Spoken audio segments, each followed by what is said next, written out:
Estoy con Juan Boza, es consultor de empresas, Juan, pero le gusta mucho analizar el país y siempre que viene acá deja una enseñanza. Por eso lo invité. Juan, gracias por venir al programa. Gracias a vos, Raúl. Acá. Rubén, perdón. Bueno, decime, desde tu punto de vista, ¿cuál es la visión que hoy vos tenés de Argentina? Mira, yo cada vez estoy más seguro de que Argentina se puede comparar con una horma de queso Roquefort. No hay un problema de grieta. Al igual que el queso Roquefort es atacado por los gusanos al medio, abajo, arriba, en el cuarto número 1, en el cuarto número 2, es decir, en toda la composición de esa masa de queso hay gusanos. Argentina tiene el mismo problema. ¿Y cuáles serían? ¿Quiénes serían los gusanos? Bueno, los gusanos son todos aquellos que atacan a nuestra sociedad para vivir de ella. La clase política, por ejemplo. Bueno, pero eso es una, la clase política es una. Los jueces venales y corruptos son otros. Los sindicalistas que se han prebendarios también. Los empresarios prebendarios. Todos los ñoquis de la administración pública, es decir, los que son empleos públicos pero no producen nada. Todos los que viven de arriba con jubilaciones y pensiones que nunca aportaron en su vida. Hace poco se jubiló mi mujer y su sorpresa y su ofuscación vino de que cuando se presenta en el banco, porque le tenían que entregar la tarjeta de débito porque era la primera vez que iba a cobrar, la señora que la atiende dice, claro, vos estás jubilada porque debes tener un hijo. Mi señora, mire, dice, tengo 4 hijos y he aportado durante más de 36 años en este país. Los últimos 20 años como directora de Sociedad Anónima, para cobrar 34.000 pesos. ¿De qué más querés que hablemos? Pero claro, ¿qué sucede? Uno no puede desconocer que los que están cobrando jubilaciones truchas o pensiones truchas son connacionales. Y la realidad es que estas personas no tienen la culpa. La culpa la tiene, este es otro concepto que quiero dejarte porque pienso que puede ser de utilidad. Un concepto es el del Roquefort, ¿no? Es decir, no hay un problema de grieta. Los gusanos nos atacan arriba, al medio, abajo y en cualquiera de los ángulos que mires el queso. El queso somos nosotros, la sociedad argentina. El otro concepto que podría ir acorde con esto es lo de que hay un escuadrón o un ejército de cipayos. La palabra cipayo en realidad proviene de los persas, pero fue muy utilizada cuando había indios en la India que formaban escuadrones que trabajaban a favor de la potencia colonialista, ya fuera Inglaterra, Francia o Portugal. Para cualquiera de estos poderes foráneos había indios que brindaban sus servicios. Bueno, la clase política que tenemos hoy son cipayos. Es decir, sea por desconocimiento, por incapacidad, o sea, a propósito, lo que están haciendo es ocupar los resortes del Estado argentino para poner a Argentina de rodillas y ponerla al servicio, por ejemplo, de quien quiera comprar barato en nuestras empresas. Por dar un ejemplo simple, este solo tema, al igual que lo del Roquefort, daría para horas de diálogo en libertad, que te agradezco mucho que el diálogo con vos tenga esta característica. Pero entonces, ¿cómo veo a nuestra Argentina? Muy complicada y sin embargo, para el largo plazo soy optimista, para el largo plazo. No creo que ni vos ni yo veamos una Argentina de pie, pero quizás sí nuestros nietos o bisnietos. ¿Cuáles serían las razones que sostienen ese optimismo para el largo plazo? Muy bien, que yo veo que el verso, por ejemplo, del kirchnerismo, que el kirchnerismo a la larga va a ser quizá la anécdota peor de todo este siglo de oscurantismo, es la anécdota más compleja y más perversa, pero no es lo único, ¿verdad? Acá hemos tenido muchas etapas y en cada una de ellas hubo cosas lamentables. Pero el verso que armó el kirchnerismo se está cayendo a jirones. Es decir, cada vez hay menos personas que le creen genuinamente. Los únicos que están sosteniéndolo son los que lo sostienen por interés. Los empresarios prebendarios, los políticos que saben que curran, los señores feudales de las distintas provincias a las que les sirve un Estado autocrático, que de ninguna manera soportarían la luz del sol si hubiera verdaderamente una república democrática funcionando en Argentina. Pero la única salida que tenemos es esa, y yo creo que el pueblo en general de a poquito cada vez va tomando más conciencia de que esto así no va bien. Pero, por ejemplo, para las últimas elecciones yo he conocido personas cercanas a mí que no fueron a votar porque no sé dónde tengo el DNI. No, pero si total no importa. ¿Te das cuenta? Ese desinterés por la cosa pública, después del terrible desastre que está resultando todo esto, creo que está cambiando. Ahora, no puedo asegurártelo, no puedo decirte, mira, estoy totalmente convencido de que Argentina va a empezar a mejorar, pero creo que sí puede mejorar. Ahora, ¿qué es lo fundamental? Que la propia sociedad se vaya dando elementos. Por ejemplo, yo saludo que la Bolsa de Comercio de Córdoba está trabajando, o que la propia Fundación Mediterránea está trabajando para proponer un plan económico, pero el problema de Argentina nunca ha sido económico.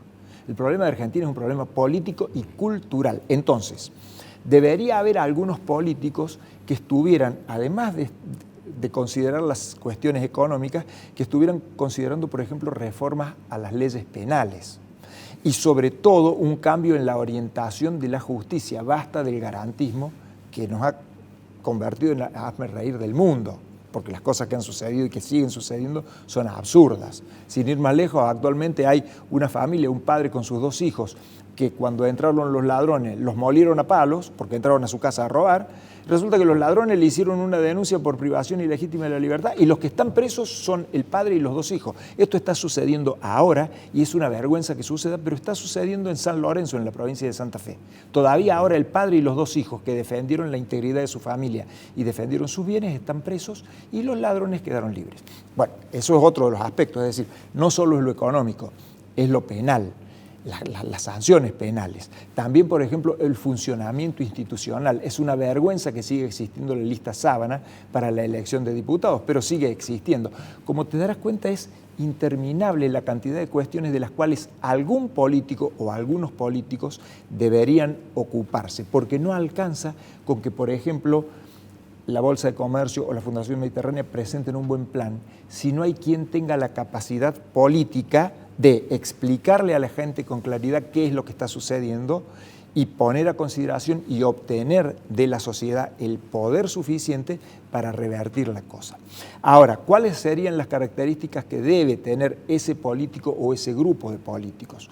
Lo primero es decencia, una palabra que parece muy vieja en este país, decencia, honestidad. Lo segundo es carácter. Es carácter, tener las agallas suficientes para emprender tareas duras. Y lo tercero, por supuesto, es la capacidad.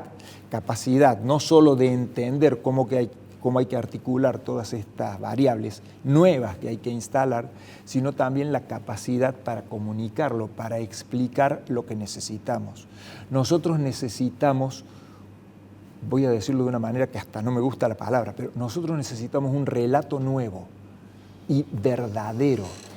Alguien tiene que ser capaz de explicar que este fue el país que fue el faro de Latinoamérica durante casi un siglo.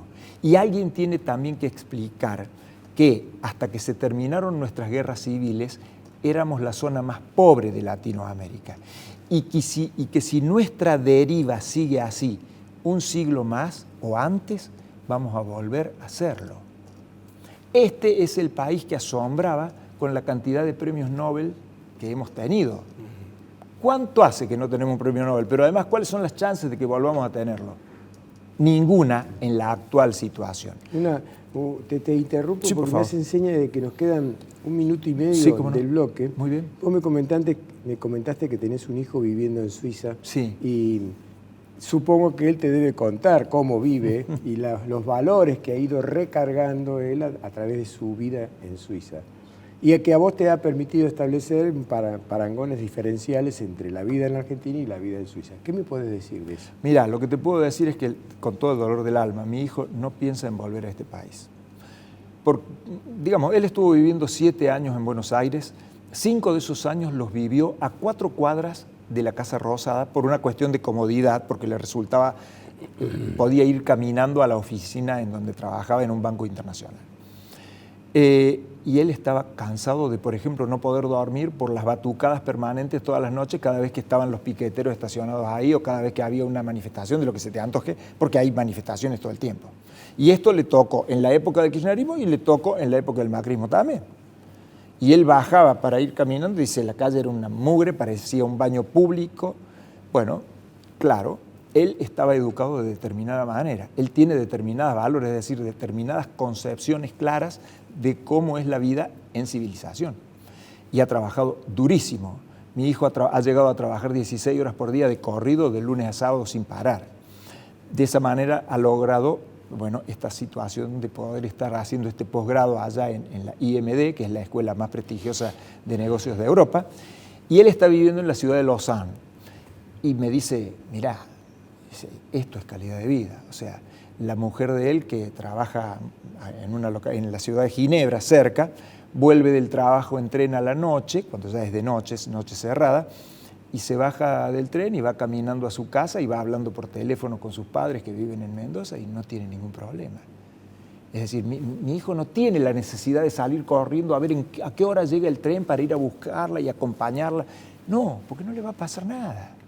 Porque está en un país donde hay decencia y donde hay gente civilizada, digamos, donde las reglas de juego son claras y donde a ningún malhechor se le ocurre andar por la calle porque lo agarran así. No hay ningún garantismo posible en las sociedades verdaderamente desarrolladas. Entonces no es una cuestión solo económica, es primero una cuestión de valores. Y él lo que me dice es, mirá, la forma como ustedes me educaron me hace sentir acá, me hace sentir muy cómodo. Claro. Y yo he sufrido todo el tiempo que viví en Buenos Aires. No sufre el desarraigo. No, hasta ahora no lo siente. Está bien que él está todo el día estudiando, tiene una carga de estudio muy, muy fuerte, pero bueno, pero ambos, él y su mujer, están felices de vivir allá. Y ojo, él me dice, ojo, son personas normales. O sea, son personas de bien, personas normales, tendrán problemas como tienen todo, pero acá todo el mundo te respeta, todo el mundo se comporta con tranquilidad, no hay ninguna cosa alocada, las cosas son previsibles, la ciudad está limpia. Dice, me encanta salir, por ejemplo, y caminar, y que no haya ruido. Acá no hay ruido, acá no hay mugre, acá las personas tratan de respetarse unas a otras. Bueno, no es tan distinto de lo que fue mi vida en mi pueblo, en Villa Santa Rosa del Río Primero, cuando yo era un niño. Yo recuerdo haber vivido con esa calidad de vida. Algo pasó en estos últimos 50, 60 años en nuestro país que nos dislocó totalmente. Y por eso hablo de un nuevo relato. Tenemos que volver a lo mejor de nosotros mismos.